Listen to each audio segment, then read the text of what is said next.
Hello everyone and welcome to the Fishhead Creations podcast, where I pull out one of my interesting knitting projects all the time and talk you through the details. My name is Anna, and I do remember to say this on top of the episode this time. My name is Anna. You can find me on Ravelry as Obsti, and you can also find my designs on Ravelry, and you can find me on Instagram as Caledoniana, and all those places will be linked to in the description box below the video.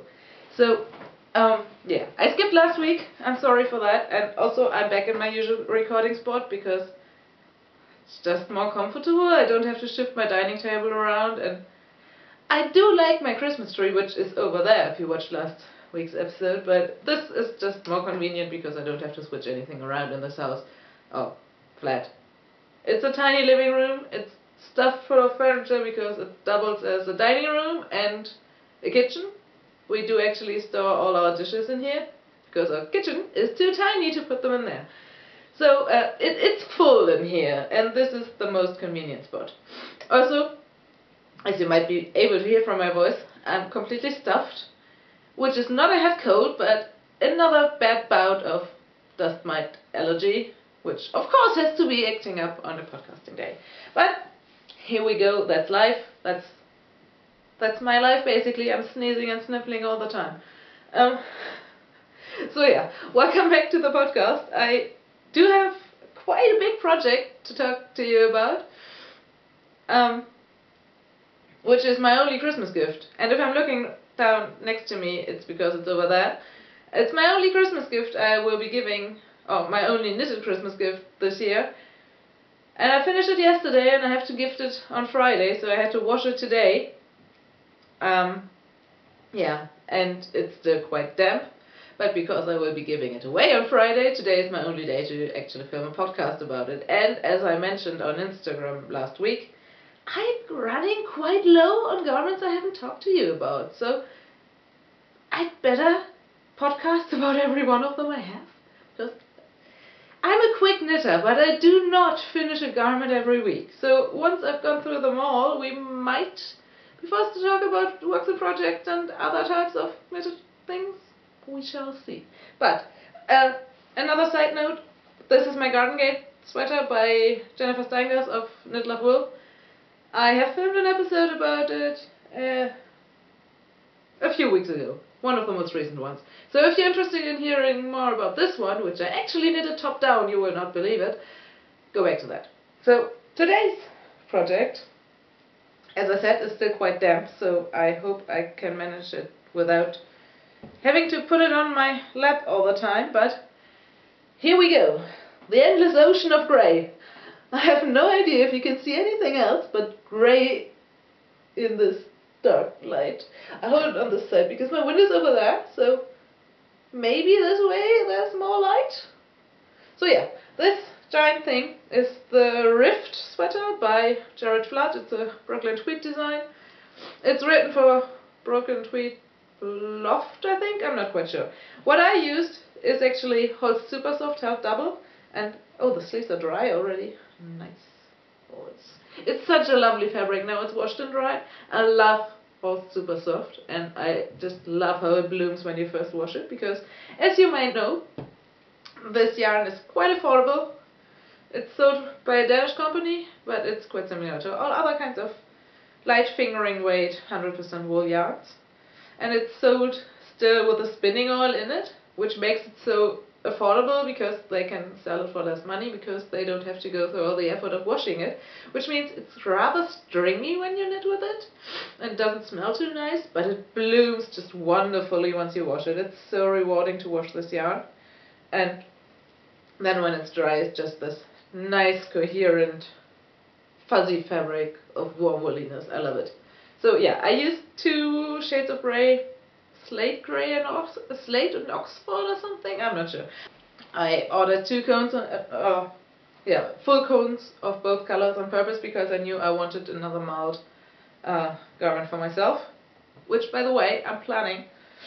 It will be a V-neck raglan with garter stitch, hem, cuff, and neckband, where the main thing is mild like this one, and the cuffs will have a separate, a different color mild into them. it will be amazing once I get around knitting it, which will be sometime next year, because I want to finish at least 2 other garments before that.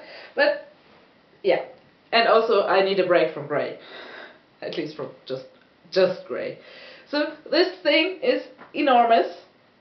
It measures, I think, about 53 centimeters from cast on at the bottom to the underarm, and 55 centimeters for the sleeves or something. Not quite. Yeah, they are not much longer than the body. This is for a male friend of mine who is very knit-worthy. I have knit him the Art Morgancy by Kate Davis before, and he wears it all the time. I've also knit him a yoked sweater, which I think he doesn't wear as often, just because it's more brightly colored instead of rather subdued wear. So, because he prefers his dark brown garment, I knit him this one. Goes in a similar vein. It's quite basic. It's suitable workwear for him, and yeah, it does emphasize the shoulders with a nice ribbing detail.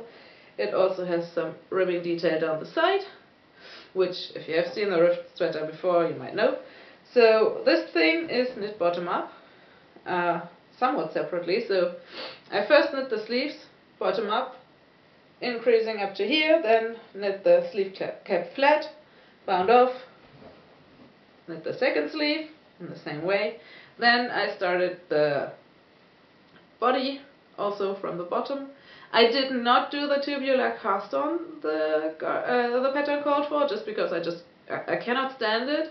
I've never tried actually doing it, but I hear all the time it's rather fiddly, but I just simply don't like the look of it.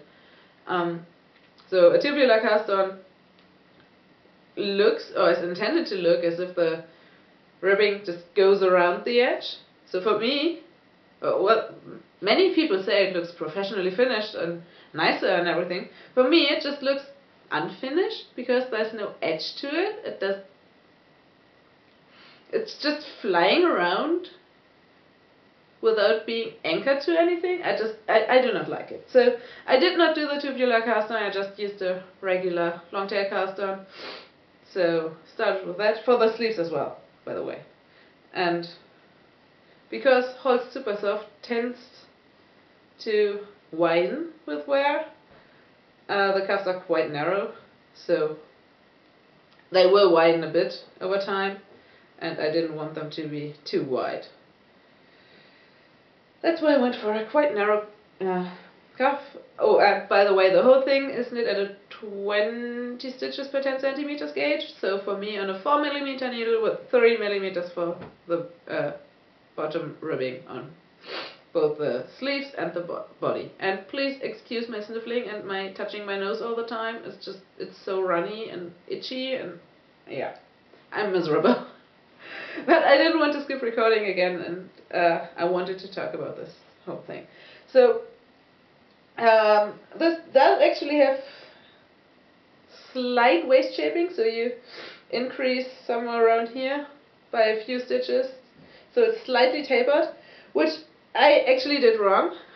You can see that there's a wider column in the middle of this ribbing, and I misread the pattern because I didn't put any markers in when they told me to do it, and I increased in this middle column, and I should have increased outside the whole ribbing, which meant I had extra stitches when it came to starting the pattern shifting at the underarm, which you can see the pattern, or the ribbing part moves inward to kind of imitate a raglan seam without being one. The actual seam is out here.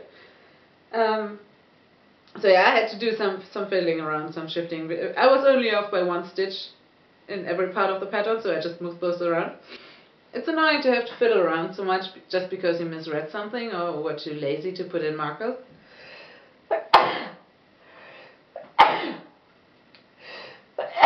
But it was easy enough to fix, so I don't mind. And yes, I will leave the sneezing in the video this time, just so you know how my life usually is. And no, I'm not complaining, I'm not asking for pity or anything. That's life. That's how I live. And for full disclosure, I'll leave it in. So where was I? There are separate, quite scary looking charts for this pattern shifting, for this ribbing part at the top. It's actually quite easy once you get into the rhythm. So I only had to glance at the chart which I had next to me printed out after starting the pattern for a few rounds. So, rows actually, because you need those parts flat. But yeah, it does look quite involved at first glance with all this shifting up here, but it's really quite easy. So you knit the whole thing in the round to the underarm, and then knit flat and front and back separately, and then seam the shoulders. So this whole garment is seamed up here at the shoulders, and obviously the sleeves are set in with a seam. Yeah, so you knit back and front pretty much the same until here, and then you start working both sides separately earlier on the front than on the back, because the neck opening is lower on the front than it is on the back. But yeah, it isn't rocket science, it's just basic garment construction, pretty much. There's a slope bind off at the shoulders, which gives this slightly sloped edge instead of just being straight and then down, which makes for a more fitted fit. Goodness me. Can you tell I've been writing emails saying the same thing over and over again for the past 7 hours? Yeah. I'm repeating things. I'm sorry. Yeah, you seam the shoulders, you pick up stitches for the neck. It's a rolled neckline, so there's 1 row of purl, a few rows of stockinette, and then a bind off. Again, I didn't do the sewn bind off that was recommended in the pattern, because I do not like the look of it. I just did the most basic bind off imaginable of knit one, pass previous stitch over, knit one, pass previous stitch over, etc. So if you do it loosely enough, it's fine. It's loose enough to get the head through it. I had my boyfriend try this one on, because he and the friend it is for have a similar size, and it fitted him very well. He could just have worn it as well, but it is a gift, so he doesn't get to keep it, and the next sweater I will cast on is for him. So everyone's happy, I hope. It's a very knit-worthy friend this one is going to, and he always tells me happily how much he's wearing the things I've knitted him and how warm they keep him. And also, I've knit him a few pairs of socks from commercial yarn, which I, without doubt and hesitation, throw into the wash. He hand washes his socks, all of them. If that's not knit-worthy, I don't know what is. So, yeah, I don't think I have anything, or, well, at least not much more to say about this pattern. I did lengthen it a ton. So this is, as I said, around 55 centimeters from the underarm to the bottom edge. The pattern calls for something in the 20-inch area. Let me ask my calculator. So I think it calls for 21 inches, or 21.5, let's say 21.5, which, no, it was less than that. I think it called for 18, 19 inches, and yeah. From my calculations, it's almost 22 inches, or somewhere around the 55 centimeter mark. I didn't really measure accurately, I just knew I had to get at least half a meter. And this yarn tends to shrink lengthwise when you wash it, and when you wear it, it tends to grow widthwise and shrink lengthwise. So I chose a size that would only have a bit of positive ease on my friend, but he prefers around 10 centimeters, or 10 to 15. I chose about 7 or 8, but because this yarn grows widthwise and shrinks lengthwise, I knitted to more than the half meter I needed in length, and to slightly less positive ease than I would have liked in the finished result, finished garment, and I think it would fit him perfectly. I will report on that on Friday, and maybe I can convince him to let me post a picture of him wearing it, but at least it's done, I can finally do another thing. and it's something that's not grey. But I really like the effect of marling those two yarns. It kind of looks tweedy to me almost, and it really gives the whole thing another layer of texture and depth, which a basic stockinette sweater wouldn't have had otherwise. So yeah, I'm really quite happy with this. I must say, I cannot stand Brooklyn tweed patterns. If you're doing a chart, fine. But then don't do 3 pages of explanations to the chart with information that is missing in the chart. Just put the information in the chart. It's easier for everyone involved. I do not understand why a pattern for such a basic garment has to be 25 pages. Of course I got a phone call right now, mid-sentence, and I have no idea where I was. But I think I had talked about this sweater enough anyway. So, oh yes, I was ranting about the pattern. Really, yeah. So, I do understand charts take up enough, a lot of space. But this thing only has, I think, 5 sizes, so with 2 charts for each size. That's 10 pages. Okay. Why do you need 15 more for such a simple garment where the complicated part is charted? Why can't you put it on like 2 pages? And put the stitch explanations to the charts so you have them there, instead of splitting it all up and needing 10 pages to explain one thing, which is knit in the round until nothing happens. I don't get it. I really don't get it. I messed up several times. I messed up when I was increasing here.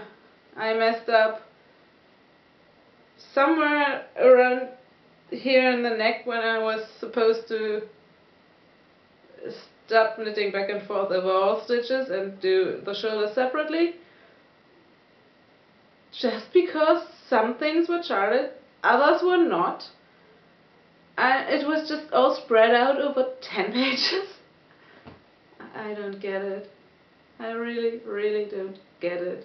Do you remember my Oddwasch-Penistokofte? The involved, fitted, all over colorwork garment, which was also knitted in the round from the bottom up. Steeked. Arms knit separately. Set in with the sleeve caps knit flat and body front and back knit flat and separately. So similar construction to this, just much more involved because of all the color work. 2 pages plus 1 chart. Why does this need 25 pages? Why? Yeah, pattern rant aside, it's a lovely garment. I'm sure my friend will love it, and I'm happy to gift it for Christmas. And before all the light runs out, I will end this podcast here. Thank you so much for watching. I'm sorry the cats didn't join us this time, but they are still asleep. It's 3 in the afternoon. They usually get up around 4. So, cats, what a life. Thank you so much for watching, and I will hopefully get a chance to record an episode next week, but I'm not sure because I'm not sure if I will be home alone. If I don't see you next week, I will probably not see you until sometime into the new year. So Merry Christmas, have a good New Year's Eve, and as we say in Germany, slide over well, which means just get into the new year very well. I will see you when I can see you. I don't like recording when I'm not home alone, so maybe I can pull a guest onto the podcast over the holidays. Maybe I will just see you mid-January. Thank you so much for watching, and also remember to subscribe and to tell others about this channel, because when we reach the 100 subscribers I still have this giveaway going. Or maybe I'll just do a New Year's giveaway from it. We shall see. Thank you for watching. Everything I talked about and all the places you can find me will be linked down below in the description box. And I will see you very soon. Bye!